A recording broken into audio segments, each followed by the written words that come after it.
എന്തുകൊണ്ട് ആദില നൂറ എന്നിവർക്ക് വോട്ട് നൽകണം? ആദില നൂറ എന്ന് പറയുന്നത് ആദ്യം അവർ ഒരുമിച്ച് വന്നവരാണ്. ഇപ്പൊ രണ്ട് മത്സരാർത്ഥികളാണ്. എങ്കിലും പറയുമ്പോൾ നമുക്ക് ആദില നൂറ എന്ന് തന്നെ പറയാം.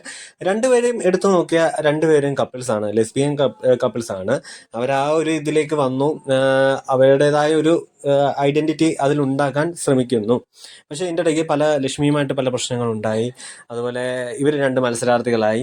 ഇവരുടെ കുറച്ച് ഇണക്കങ്ങളും പിണക്കങ്ങളും നമ്മൾ കണ്ടു. പക്ഷെ എനിക്ക് തോന്നുന്നു ഈ രണ്ടുപേരിൽ വെച്ച് ആദിലേക്കാളും മികച്ചത് നൂറ തന്നെയാണ്. ആദില നല്ലൊരു മത്സരാർത്ഥിയാണ് ഉള്ളത്, അതുപോലെ തന്നെ പറയെങ്കിലും ഗെയിമിലും അതുപോലെ തന്നെ ബിഗ് ബോസിനും ഒരു അത്ര ആക്റ്റീവായിട്ട് നമുക്ക് തോന്നുന്നില്ല.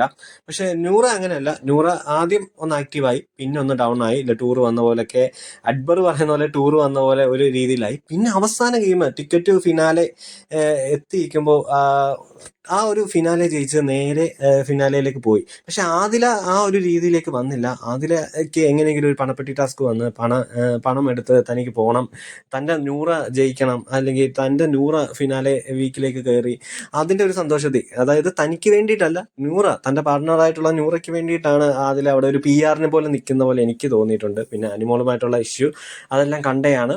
അപ്പോൾ ആദില നിൽക്കണം, നൂറയോടൊപ്പം ആദില വേണമെന്ന് നിങ്ങൾക്ക് തോന്നുന്നുണ്ടെങ്കിൽ ആദിലയ്ക്ക് നിങ്ങൾ വോട്ട് ചെയ്യുക. അതുപോലെ തന്നെ നിങ്ങൾ നൂറയ്ക്കും വോട്ട് നൽകുക.